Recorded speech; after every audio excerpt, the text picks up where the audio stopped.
NCERT class 9 maths और हमारा chapter है chapter number 6 lines and angles. तो हमने पिछली वीडियो तक 6.1 एक्सरसाइज किया था। अब हम लोग क्या करेंगे, अब हम लोग एक अपना नया टॉपिक शुरू करेंगे जो हमारा टॉपिक है पैरेलल लाइंस एंड ट्रांसवर्सल्स। तो हम लोग जो नई एनसीईआरटी है रैशनलाइज्ड उसके अनुसार करेंगे।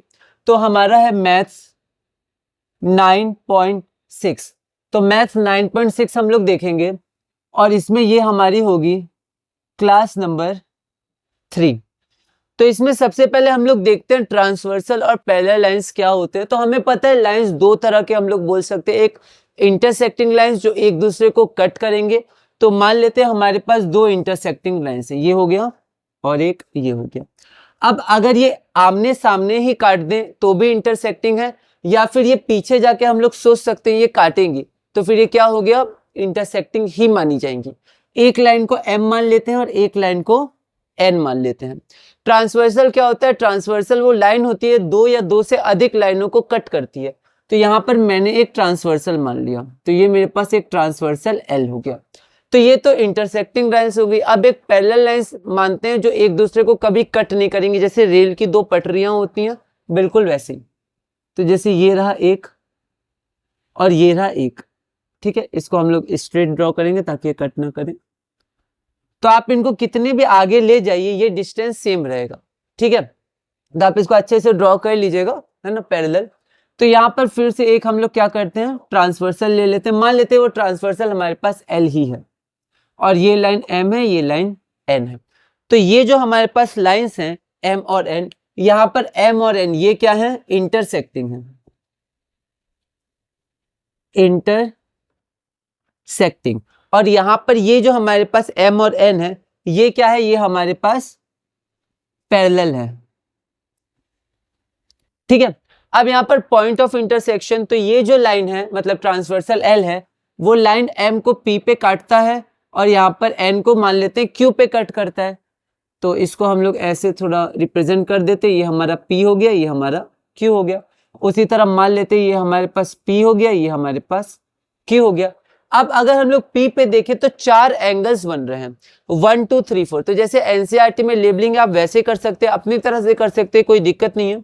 तो यहाँ पर ये 1 हो गया, इसको एंगल नंबर 2 मान लिया, इसको एंगल नंबर हमने 3 मान लिया और इसको एंगल नंबर 4 मान लिया। उसी तरह यहाँ भी ये एंगल 1 हो जाएगा, ये एंगल 2 हो जाएगा, ये एंगल 3 हो जाएगा और ये एंगल 4 हो जाएगा। क्यू पर भी आएंगे तो मान लेते हैं यहाँ से हमारे पास 5 है, यहाँ से हमारे पास 6 है, यहाँ से हमारे पास 7 है और 5 6 7। अच्छा 7 यहाँ से ले लेते हैं, ठीक है, तो यहाँ ले लेते हैं 7, इसी तरह जाते हैं और ये हमारे पास 8 होगा, ठीक है। तो यहाँ पर इसको आप थोड़ा देख लीजिएगा, पीडीएफ में थोड़ा मैंने अलग लिख दिया पर 7 हम लोग इसको मान के आगे बढ़ रहे हैं। तो यहाँ पर सबसे पहले इनके नाम देख लेते हैं, ये नाम बहुत इंपॉर्टेंट है। तो सबसे पहला जो हमारे पास वो है कॉरेस्पॉन्डिंग एंगल्स,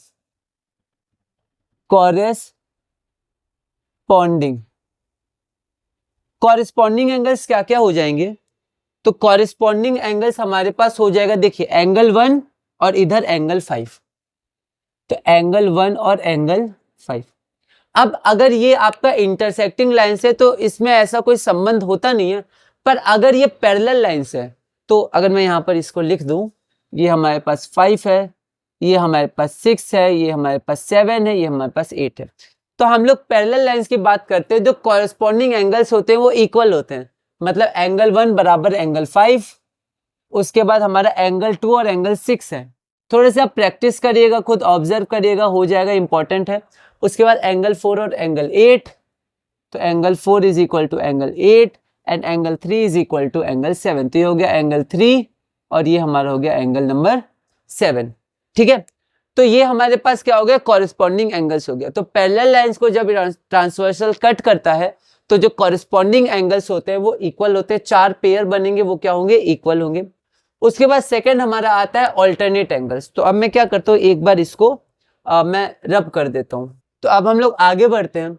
आगे हमारे पास क्या है, ऑल्टरनेट एंगल्स। तो ऑल्टरनेट एंगल्स दो तरह के होते हैं। अगर मैं यहाँ पर लिखूं ऑल्टरनेट, तो एक हमारे पास होता है ऑल्टरनेट इंटीरियर और एक हमारे पास होता है ऑल्टरनेट एक्सटीरियर। तो ऑल्टरनेट इंटीरियर एंगल्स हो जाते हैं, इंटीरियर मतलब अंदर, एंगल 4 और एंगल 6, और ये बराबर होते हैं किसके लिए? पैरेलल लाइंस के लिए। और ऑल्टरनेट इंटीरियर्स एक एंगल 5, एंगल 3 और एंगल 5 भी हो जाएगा। उसी तरह हमारे पास थर्ड में एक और एंगल होता है, जैसे ये एक हो गया, ये 2 3 मान लेते हैं, तो चौथा हमारे पास होता है को इंटीरियर। वैसे इसके बहुत सारे नाम होते हैं, जैसे interior angles on the same side of the transversal, interior और ट्रांसवर्सल के एक ही साइड, सेम साइड, या फिर एलाइड एंगल्स, को इंटीरियर एंगल्स, और इसका नाम कंसेक्यूटिव इंटीरियर एंगल्स भी होता है।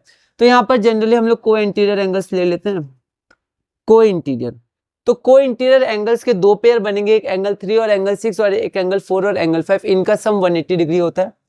तो angle 3 plus angle 6 is equal to 180 degree, और angle 4 plus angle 5 equal to 180 degree. तो हमें ये चीजें याद रखनी है पैरेलल लाइंस में, और ये इंपॉर्टेंट कॉन्सेप्ट है, बहुत ही इंपॉर्टेंट रहेगा ये जब हम लोग क्वेश्चंस देखेंगे। तो ये सबसे पहला क्या है, कॉरस्पॉन्डिंग एंगल्स इक्वल होते हैं, ऑल्टरनेट में ऑल्टरनेट इंटीरियर एंगल्स इक्वल होते हैं, ऑल्टरनेट एक्सटीरियर एंगल्स इक्वल होते हैं, और को इंटीरियर एंगल्स का सम 180 डिग्री होता है। अब यहाँ पर हम लोग एक कॉन्सेप्ट और देख लेते हैं, उसके बाद हम लोग सिर्फ क्वेश्चंस करेंगे। तो यहाँ पर हमारे पास है कि line parallel to the same line are parallel to each other, ठीक है। तो मान लेते हैं यहाँ पर हमारे पास एक लाइन है M,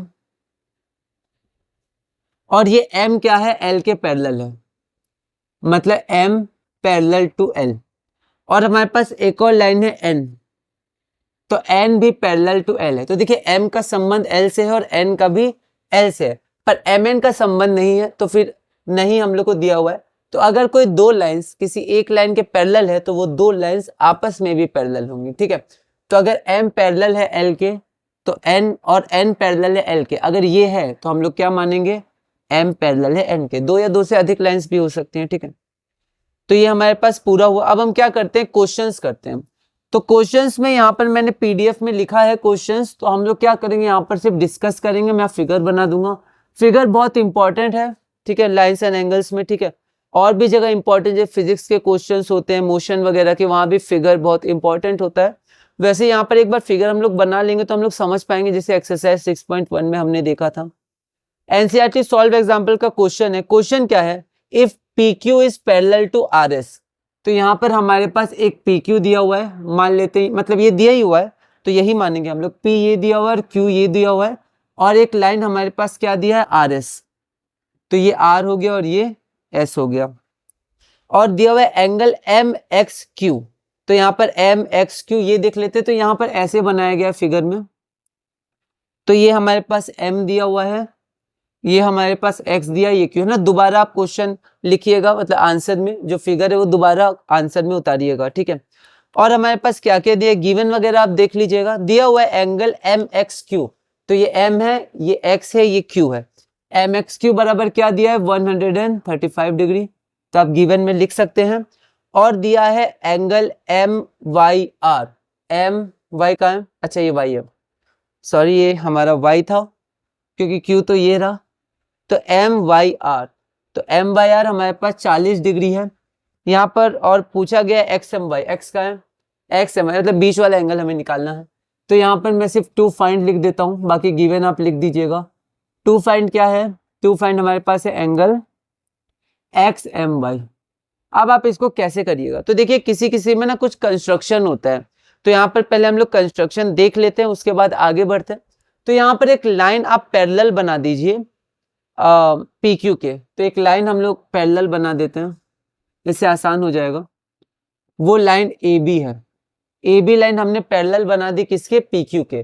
तो हमने AB पैरेलल टू PQ कर दिया, ठीक है, passing through the point M से पास करता हुआ। अब हम लोग देखते हैं, अब हमें चाहिए क्या, तो हमें ये पूरा एंगल चाहिए XMY। तो हम लोग क्या करते हैं, हम लोग एक एक करके देखते हैं।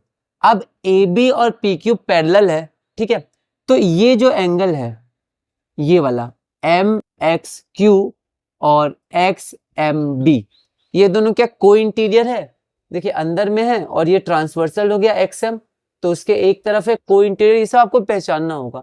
तो यहाँ पर हम लिख सकते हैं angle MXQ, angle MXQ plus angle XMB, angle XMB is equal to 180 degree हो जाएगा। आप यहाँ लिख दीजिएगा को इंटीरियर, पैरेलल लाइंस में ट्रांसवर्सल XM हो गया, ठीक है, तो ये क्या हो गया, को इंटीरियर हो गया। अब यहाँ पर ये खिंच नहीं रहा है उतना दूर, क्योंकि ये एक लाइन सेगमेंट जैसा है, इसके बाद इधर आ गया, पर फिर भी ये ट्रांसवर्सल मान के हम लोग आगे बढ़ सकते हैं, एक इसका पार्ट है, लाइन सेगमेंट है। तो यहाँ पर MXQ कितना है 135 डिग्री प्लस XMB ये रहा एंगल XMB बराबर 180 डिग्री, ठीक है।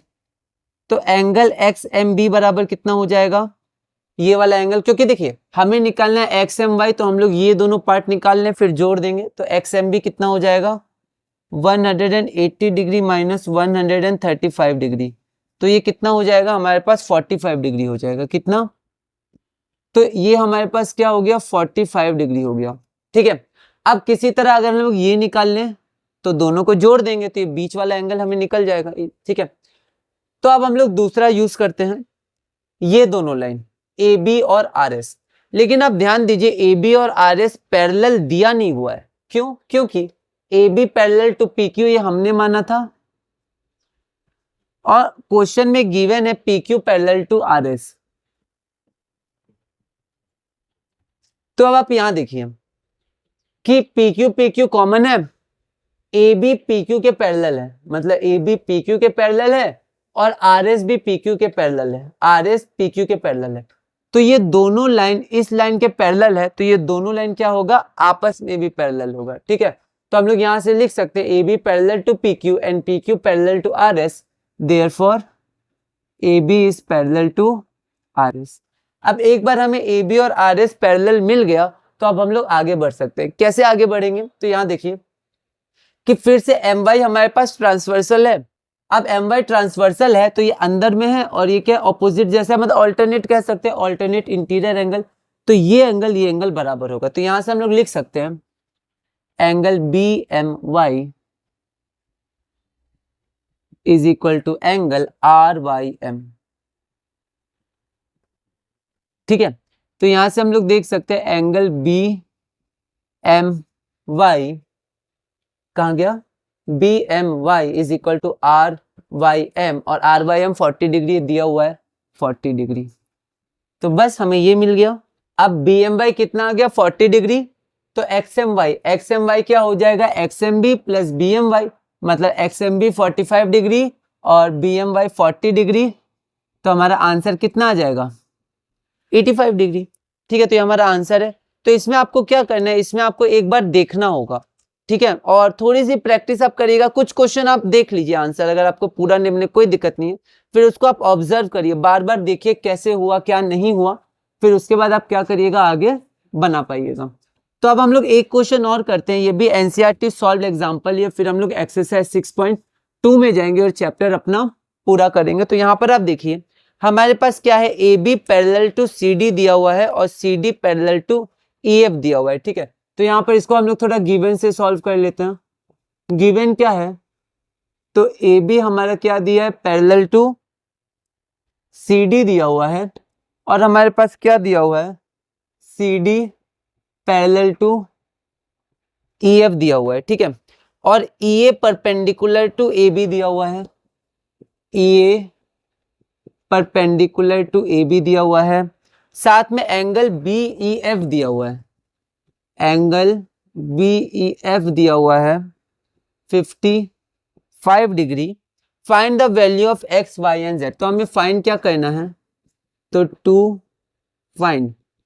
हमें फाइंड करना है X, Y और Z हमें फाइंड करना है, ठीक है। अब यहाँ पर सबसे पहले हम लोग क्या करते हैं, फिगर ड्रॉ कर लेते हैं। तो यहाँ पर जो पैरेलल लाइंस है वो वर्टिकल दी हुई है, कोई दिक्कत नहीं है, ये रहा।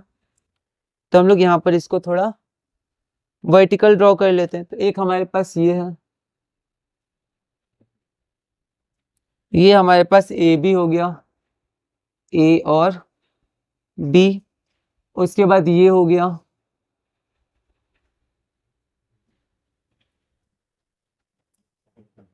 और उसके बाद EF हो गया। CD में ये C है और D हमारा ऐसे दिया हुआ है, तो पहले ये है, इसको C ले लेते हैं और इसको हम लोग E ले लेते हैं, और यहां से एक ट्रांसवर्सल जैसा है, थोड़े तिरछा हो गया, इसको हम लोग ऐसे ले लेते हैं। तो ये हमारे पास हो गया D, और इसको D को यहाँ ले लेते हैं, और ये हमारे पास कितना, आप एनसीईआरटी बुक देख सकते हैं, ये Y हो गया, यहाँ पर ये Z हो गया, ये हमारे पास 55 डिग्री हो गया, और ये F हो गया हमारा, और ये X हो गया। एक बार आप मिला लीजिएगा, और EA परपेंडिकुलर टू AB है, तो ये 90 डिग्री हो गया। ठीक है, अब हमें क्या करना है, X, Y और Z निकालना है। तो देखते हैं हम लोग इसको कैसे निकाल सकते हैं। तो सबसे पहले हम लोग इसको क्या कर सकते हैं, कहाँ से शुरू कर सकते हैं, तो हम लोग Y से शुरू कर सकते हैं। ठीक है, हमें दिया क्या क्या है, तो हमें सबसे पहले दिया है Y, और यहाँ पर हम लोग देख सकते हैं आपका को इंटीरियर एंगल जैसा बन रहा है। ठीक है, कैसे, तो यहाँ देखिए, अगर हम CD, मतलब D यहीं पर है, पर आप इसको पूरा पैरेलल मान सकते हैं, स्ट्रेट है, तो CD पैरेलल EF है, तो यहाँ मैं लिख देता हूँ CD पैरेलल है EF के। तो अगर CD पैरेलल है EF के, तो यहाँ पर ED एक ट्रांसवर्सल है, और ये इंटीरियर सेम साइड, तो 55 degree plus Y, 55 degree plus Y क्या हो जाएगा, 180 डिग्री, ये हमारा हो जाएगा को इंटीरियर। ठीक है, तो यहां से हम लोग Y की वैल्यू निकाल लेंगे, तो Y उधर 55 चला जाएगा, तो 180 माइनस 55, तो ये 25 आ जाएगा, 125 डिग्री है ना, 80 और 55 25, और 125 डिग्री। तो यहां से हमें Y तो पता चल गया, Y कितना हो गया, 125 डिग्री। उसके बाद हम लोग क्या कर सकते हैं, तो उसके बाद हम लोग X भी पता कर सकते हैं। ठीक है, आप देखिए ये और ये कॉरेस्पॉन्डिंग एंगल्स हो जाएंगे। ठीक है, तो इसके लिए कौन सी लाइनें पैरेलल हो जाएंगी, CD और AB। तो एक बार हमने किसका यूज किया, CD EF का, तो अब AB CD का यूज कर देते हैं। AB is parallel to CD, आप स्पेस देके लिख दीजिएगा, देयरफॉर। ठीक है, AB पैरेलल CD, हमने इसका यूज किया, AB और CD।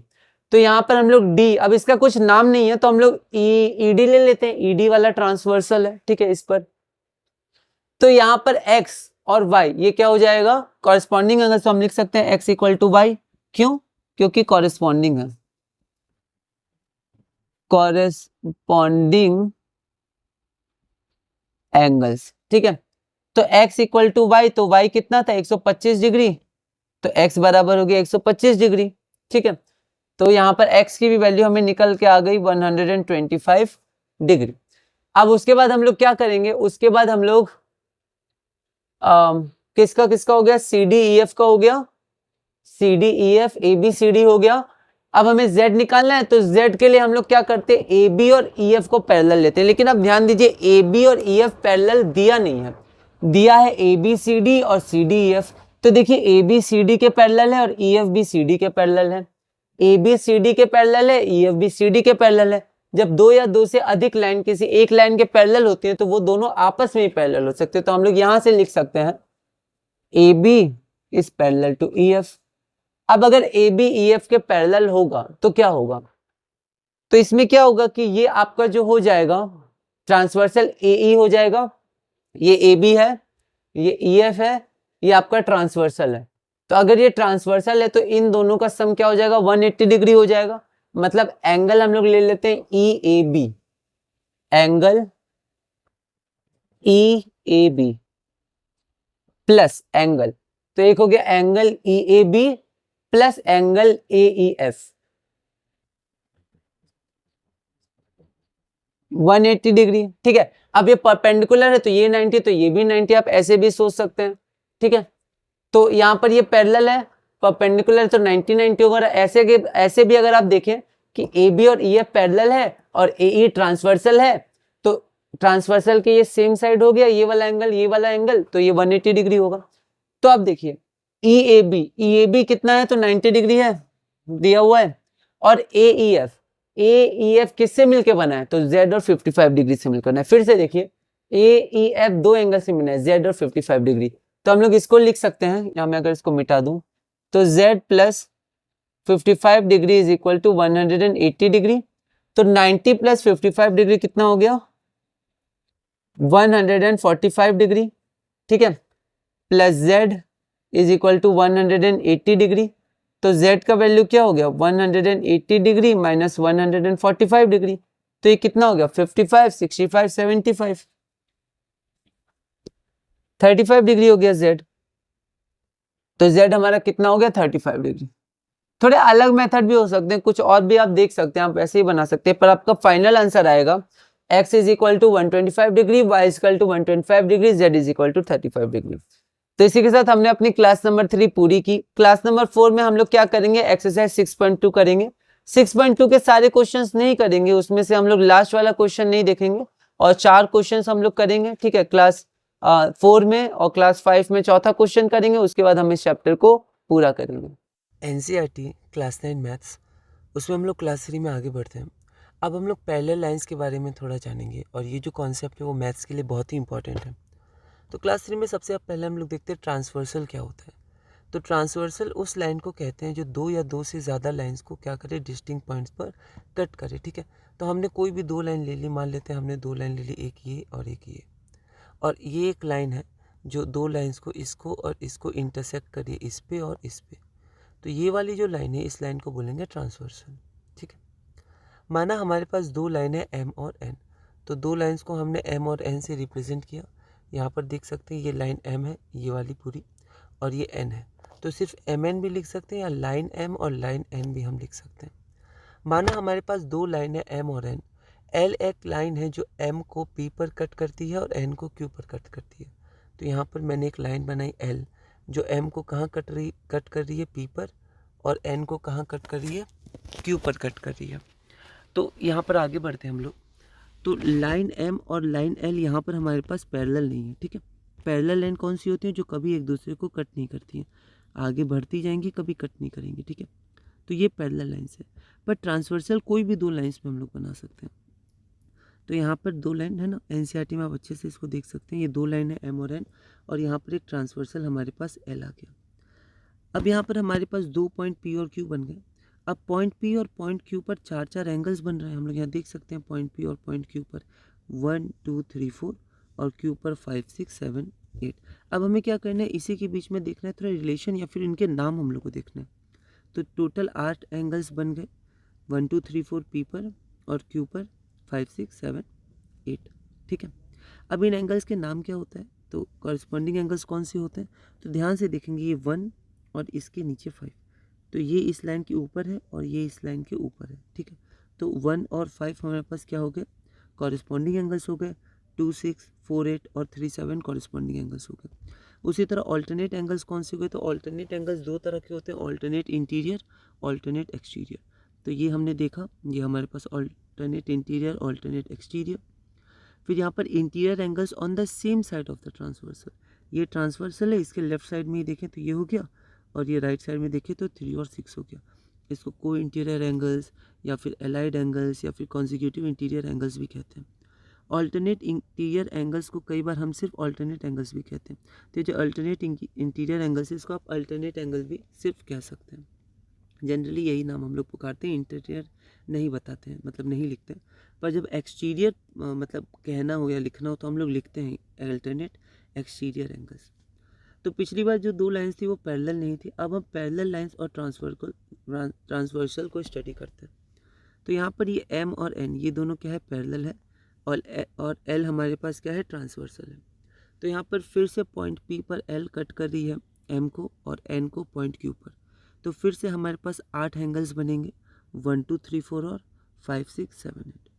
अब हम मानते हैं कि हमारे पास दो पैरेलल लाइंस है m और n। Line m is parallel to line n and m is parallel to n। अब जो लाइन l है वो एक ट्रांसवर्सल है, तो फिर से p और q चार चार एंगल्स, ठीक है। अब यहाँ पर हमारे पास 8 एंगल्स बन गए, जैसा हमने देखा। अब यहाँ पर ध्यान रखना है कि जब भी कोई दो पैरेलल लाइंस होंगी तो उसमें कॉरस्पॉन्डिंग एंगल्स इक्वल होते हैं, ये हमें याद रखना है। कॉरस्पॉन्डिंग एंगल्स हमारे इक्वल होते हैं। मतलब 1 और 5 कॉरेस्पॉन्डिंग थे तो इक्वल होंगे, 2 और 6, 4 और 8 और 3 और 7। तो यहाँ पर हम लोग देख सकते हैं अगर दो लाइंस पैरेलल तो ट्रांसवर्सल के कारण जो कॉरेस्पॉन्डिंग एंगल्स बनते हैं वो इक्वल होंगे। और इसका उल्टा भी सही है, अगर दो लाइंस में कॉरेस्पॉन्डिंग एंगल्स इक्वल हो गए, क्योंकि जो ट्रांसवर्सल है वो नॉन इंटरसेक्टिंग मतलब पैरेलल और इंटरसेक्टिंग उन दोनों लाइंस में ट्रांसवर्सल बन सकता है। तो अगर दो लाइंस में ट्रांसवर्सल के कारण कॉरेस्पॉन्डिंग एंगल्स इक्वल हो गए तो दोनों लाइंस पैरेलल होंगी। तो कई बार ये दोनों लाइंस पैरेलल है, वो हम लोग को प्रूफ करने के लिए ये बस प्रूफ करना होता है कि इनके ट्रांसवर्सल के कारण इन दोनों लाइंस पे जो कॉरेस्पॉन्डिंग एंगल्स बन रहे हैं वो इक्वल है, या फिर अल्टरनेट इंटीरियर एंगल्स बन रहे हैं वो इक्वल है। ठीक है, अगला अल्टरनेट इंटीरियर एंगल्स भी इक्वल होते हैं और साथ में सम ऑफ इंटीरियर एंगल्स। ठीक है, sum of interior angles same side of a transversal 180 degree होते हैं। तो जैसे पिछले एक्सरसाइज में तीन चीज़ें बहुत इंपॉर्टेंट थी, वर्टिकली अपोजिट एंगल, और उसके बाद हमारे पास है स्ट्रेट लाइन पे जो एंगल्स होते हैं वो 180 डिग्री होते हैं, लीनियर पेयर। ये तीनों जैसे हमारे पास बहुत इंपॉर्टेंट थी, उसी तरह क्या होगा कि उसी तरह यहाँ पर जो पैरेलल लाइंस के कॉन्सेप्ट है इसमें तीन चीज़ें बहुत इंपॉर्टेंट होंगी। सबसे पहला क्या होगा, सबसे पहले तो कॉरस्पॉन्डिंग एंगल्स होंगे, इक्वल होंगे, ऑल्टरनेट इंटीरियर एंगल्स इक्वल होंगे, और तीसरा sum of interior angles on the same side of the transversal that is co interior angles से इनका सम 180 डिग्री होगा। और चौथा अल्टरनेट एक्सटीरियर एंगल्स भी इक्वल होंगे, ये पे आप ध्यान रख सकते हैं। लेकिन तीन जो मेन है वो कौन कौन से हैं, कॉरस्पॉन्डिंग एंगल्स, ऑल्टरनेट एंगल्स या ऑल्टरनेट इंटीरियर एंगल्स, ये दोनों इक्वल है। और तीसरा हमारे पास क्या है, sum of interior angles on the same side of the transversal, मतलब को इंटीरियर एंगल्स क्या होंगे, 180 डिग्री होगा उनका सम। अब हम अगला देखते हैं, lines parallel to the same side line. ठीक है, तो अगर दो लाइन किसी एक लाइन के पैरेलल हैं तो वो दोनों आपस में भी पैरेलल होंगी। जैसे यहाँ पर हमने दो लाइन ले ली एम और एन। अब एम एल के पैरेलल है, आप देख सकते हैं जनरली ऐसे दिखा दिया जाता है पैरेलल को, या डबल एरो भी कभी कभी दिया जाता है। तो एम एल के पैरेलल है और एन भी एल के पैरेलल है, आप देख सकते हैं एल और एन। तो एम एल के पैरेलल है और एन एल के पैरेलल है, तो एल एल सेम हो गया, तो एम एन भी एक दूसरे के पैरेलल हो सकते हैं, आप ऐसे भी समझ सकते हैं। ठीक है, तो अगर कोई दो या दो से ज़्यादा लाइन एक ही लाइन के पैरेलल है तो वो सब आपस में पैरेलल होंगे। जैसे मान लीजिए यहाँ पर एक और लाइन होता ओ, ओ भी एल के पैरेलल होता है, तो एम एन ओ ये आपस में भी पैरेलल होंगे। ठीक है, इसका भी प्रॉपर्टी का यूज़ होता है। तो अब हम लोग यहाँ पर ये क्वेश्चंस देख लेते हैं, दो क्वेश्चन जैसा हमने देखा। तो ये हमारे पास डायग्राम है, डायग्राम बहुत इंपॉर्टेंट है, फिगर जियोमेट्री में बहुत इंपॉर्टेंट है। तो यहाँ पर देखते हैं, तो यहाँ पर हमें क्या निकालना है, एम एक्स वाई, मतलब ये एंगल। तो इसको हम लोग ए दो करके निकालेंगे। ठीक है, जैसा हमने देखा ये वाला और ये वाला। तो आपको सबसे पहले लिखना है, draw a line A B parallel to P Q through point M, और उसके बाद ये हमने गिवन लिख दिया, ये हमने टू फाइंड लिख दिया। अब हम लोग प्रोसीड कैसे करेंगे, तो यहाँ पर हम लोग के पास ये जो ये पूरा है इसको हम लोग दो भाग में बांट दिए, ये वाला और ये वाला, तो दोनों को निकाल के जोड़ देंगे। ठीक है, तो यहाँ पर अगर हम लोग इसको फाइंड करेंगे मतलब पहले पी क्यू और ए बी ये दोनों पैरेलल हैं, तो यहाँ पर हम लोग देख सकते हैं कि अगर ये दोनों लाइन पैरेलल है तो ये और ये क्या है, एक ही तरफ है ट्रांसवर्सल के, ट्रांसवर्सल जो एक्स एम है, और ये को इंटीरियर एंगल्स है तो इनका सम 180 डिग्री होगा।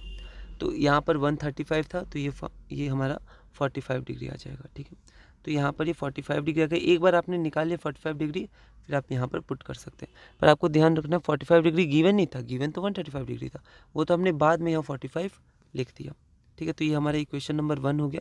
उसके बाद हमें क्या फाइंड करना है, उसके बाद हमें ये एंगल और फाइंड करना है, उसके बाद इसको जोड़ेंगे तो फिर हमारा आंसर आ जाएगा। तो अब हमारे पास ये लाइन और ये लाइन एक दूसरे के पैरेलल है। ट्रांसवर्सल क्या है, ट्रांसवर्सल हमारे पास एम वाई है। ठीक है, तो अब ये एंगल फाइंड करना था, तो आप देख सकते हैं ऑल्टरनेट इंटीरियर एंगल्स हो गए 40 डिग्री इधर से, तो ये 40 डिग्री इंटीरियर ऑल्टरनेट एंगल्स। ठीक है, तो यहाँ पर ये किसके कारण हुआ, ए बी पैरेलल है आर एस के। पर आप ध्यान दीजिए ए बी आर एस के पैरेलल दिया नहीं गया था, दिया क्या गया था, पी क्यू और आर एस पैरेलल है, और हमने माना था पी क्यू और ए बी पैरेलल है। तो पी क्यू और आर एस दोनों ए बी के पैरेलल है, तो ये दोनों आपस में भी पैरेलल होगा, जैसे हमने पिछला देखा। ठीक है, कि line parallel to the same line are parallel to each other. तो यहाँ पर हमारे पास देखिए पी क्यू ए बी के पैरेलल है और पी क्यू आर एस के पैरेलल है, तो ए बी आर एस के पैरेलल होगा, और यहाँ पर ऑल्टरनेट इंटीरियर एंगल्स 1 और 2। तो हमारे पास क्या होगा, एंगल एक्स एम वाई क्या हो जाएगा, X M B plus angle B M Y, आप देख लीजिएगा 45 degree plus 40 degree that is 85 degree, that is our answer. तो ये मैंने एक बार पूरा यहाँ शो कर दिया। एक क्वेश्चन और हम लोग देखते हैं, एनसीईआरटी सॉल्व एग्जाम्पल का ही क्वेश्चन है। ए बी पैरेलल है सी डी के और सी डी पैरेलल है ई एफ के, also E A perpendicular to A B. तो ई ए बी के परपेंडिकुलर है, तो परपेंडिकुलर को हम लोग ऐसे साइन से शो करते हैं। तो if angle BEF is equal to 55 degree, तो BEF इसका मान कितना हो गया, 55 डिग्री हो गया। Find the value of x, y and z, तो हमें x का मान निकालना है, y का मान निकालना है, z का मान निकालना है। ठीक है, तो हम लोग आगे देखते हैं। तो यहाँ पर सबसे पहले give and to find important है, बोर्ड में भी ऐसी तरीका आपको लिखना है, स्टेप बाय स्टेप लिखना है, स्टेप मार्किंग होती है बोर्ड में। इसको अच्छे से मैंने स्पेस दे के ड्रॉ कर लिया। अब यहाँ पर पहले ये जो हमने आंसर निकाले, ये पहले नहीं था, XYZ था, बाद में मैंने लिखा है। तो यहाँ पर देखिए कैसे प्रोसीड करेंगे। पैरेलल लाइन से तो फिर से दिमाग में आना चाहिए corresponding angles, alternate interior angles और को इंटीरियर एंगल्स का सम 180 डिग्री होता है, और साथ में अल्टरनेट एक्सटीरियर एंगल भी। तो यहाँ पर सबसे पहले हम लोग क्या देखेंगे, यहाँ पर हम लोग देखेंगे जो हमारा CD है, ये आगे भी जा सकता है, लाइन है, और EF है, ये पैरेलल है। तो पहले हम लोग ऐसे देखते थे, ठीक है, अब हम लोग थोड़ा इसको घुमा के देखेंगे, ये ऐसे सीधा हो गया दोनों, और ये ट्रांसवर्सल हो गया थोड़ा। तो आपको देखना आना चाहिए, तो ऑब्जर्व करना बहुत इंपॉर्टेंट है। तो अभी भी अगर आप देखिएगा तो ये जो ट्रांसवर्सल ED है, इसके सेम साइड है 55 डिग्री और Y, तो इन दोनों का सम क्या हो जाएगा, 180 डिग्री। तो Y की वैल्यू 125 डिग्री आ गई, तो यहाँ मैंने इक्वल टू 125 डिग्री लिख दिया। अब x की तरफ चलते हैं, तो हमने ये दोनों लाइन को पैरेलल देख लिया। अब ये दोनों को देखते हैं, AB और CD को। तो AB और CD को देखिए, फिर से ट्रांसवर्सल आपके पास BD है, तो यहाँ पर x और y ये क्या है, कॉरस्पॉन्डिंग एंगल्स है, तो ये इक्वल होंगे। y की वैल्यू हमें पता है 125 डिग्री, तो x की वैल्यू कितनी हो जाएगी, y के बराबर हो जाएगी 125 डिग्री। तो यहाँ पर मैंने फिर y भी लिख दिया इक्वल टू 125 डिग्री। इसके बाद क्या हुआ, इसके बाद अब हमें z भी चाहिए। तो z के लिए देखिए हम लोग ये दोनों लाइन यूज़ करेंगे, AB और EF। तो यहाँ पर क्योंकि CD EF पैरेलल था और CD AB पैरेलल था, मतलब कह सकते हैं AB और EF ये दोनों CD के पैरेलल था। आप यहाँ देख सकते हैं AB CD के पैरेलल और EF भी CD के पैरेलल। तो एक ही लाइन के पैरेलल AB और EF है, तो AB और EF आपस में भी पैरेलल होंगे। ठीक है, तो यहाँ पर हम लोग देख सकते हैं कि यहाँ पर AB पैरेलल CD और CD पैरेलल EF, तो AB पैरेलल EF हो जाएगा।